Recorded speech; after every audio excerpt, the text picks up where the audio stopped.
उन्होंने लिखा, और क्या लिखा, क्यों लिखा, ये मैंने आपको बता दिया। अब मैं ये बात जरूर करना चाहूंगा कि जब हम पत्रकारिता की बात करते हैं तो साहित्य उसके साथ साथ आ जाता है। पत्रकारिता और साहित्य अलग नहीं है, एक ही सिक्के के दो पहलू हैं। और मैं तो ये समझता हूँ अपने अनुभव से कि जो देश में अच्छे पत्रकार हुए वे अच्छे साहित्यकार भी हुए।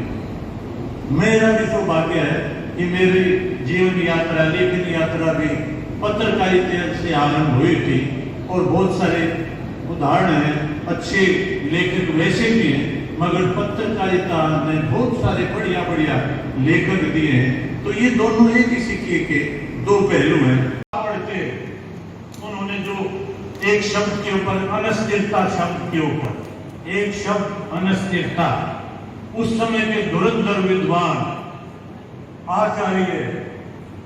आचार्य महावीर प्रसाद द्विवेदी जी सरस्वती पत्रिका के संपादक थे, और वो हिंदी का परिष्कार, हिंदी उनके प्रति नतमस्तक है कि उन्होंने हिंदी का परिष्कार किया। मगर देखिए, उन्होंने किन्हीं रचनाकारों के बारे में एक लेख लिख दिया, हिंदी की व्याकरण, और उसमें बड़े बड़े रचनाकारों की त्रुटियां निकाल दी।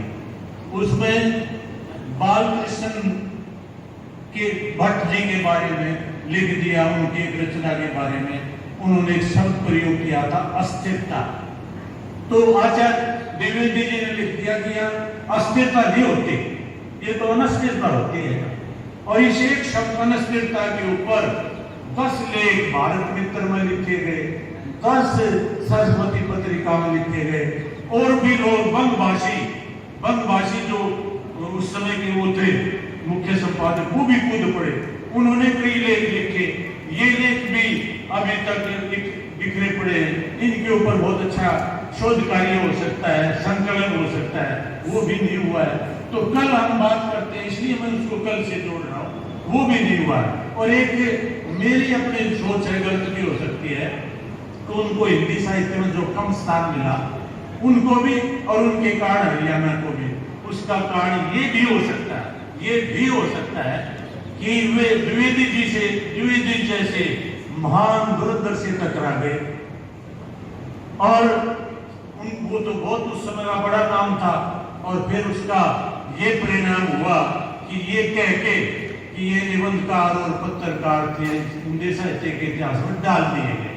और फिर ये धारणा बना दी गई कि हरियाणा में तो साहित्य तो है नहीं, संस्कृति भी नहीं है, यहाँ तो एग्रीकल्चर है, यहाँ तो लठ मारते हैं, बोलते हैं, तब भी मुझे इन पीड़ाओं को झेलना पड़ा है। मुझे लोग ये तक मानने के लिए तैयार नहीं है कि मैं हिंदी का भी साहित्यकार हूं। मैं समझता हूं कि मैं हरियाणवी का जितना बढ़िया साहित्यकार हूं, उससे बढ़िया मैं अपने मुंह से आत्मश्लाघा होगी, मैं हिंदी का हूं। मगर कुछ लोग ये कहते हैं, अच्छा कौन संतराम देशवाल, वो जो हरियाणवी में लिखता है, मुझे गर्व है मैं हरियाणवी में लिखता हूँ, मुझे गर्व है, मुझे अपनी माँ बोली पर, उसे मैं तो भाषा ही कहता हूँ।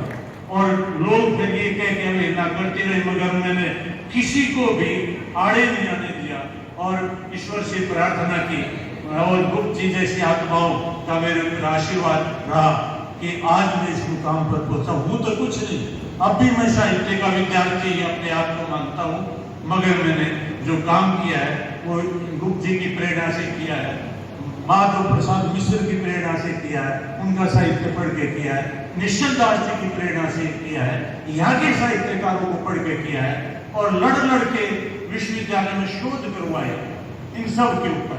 मैं शोध निर्देशक था मैं सिद्धार्थ विश्वविद्यालय में। तो क्या कहते थे, आपको आश्चर्य होगा पढ़े लिखों के ऊपर क्यों माथा मारते हो, तो आपको क्या मिलेगा, इनको आप पीएचडी करवा दो, मिलेगा क्या? ये बड़े बड़े विद्वानों ने कहा, मैं नाम नहीं लूंगा।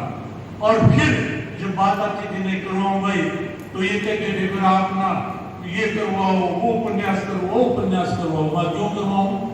मेरे घर में मौजूद है बाल, मेरे घर में माधव प्रसाद मिश्र वो मौजूद है, मेरे घर में निश्चल दास मौजूद है, तो मैं बेकार में वहां जाकर माथा मारूंगा क्यों? पहले मैं अपना शोध करूंगा ना, मैं अपने घर का शोध तो कर नहीं पा रहा, ना करूंगा तो मैंने लड़ाइयाँ मोल ले लेके इन सब के ऊपर शोध करवाया और 15-20 शोध करवाए सभी के ऊपर।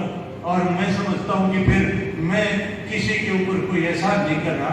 मुझे जो इन लोगों ने दिया मुझे आधुनिक रूप से, साहित्यिक रूप से, मैं उसका जो मुझे ऋण है वो उतारने की कोशिश कर रहा हूँ, थोड़ी सी कोशिश कर रहा हूँ।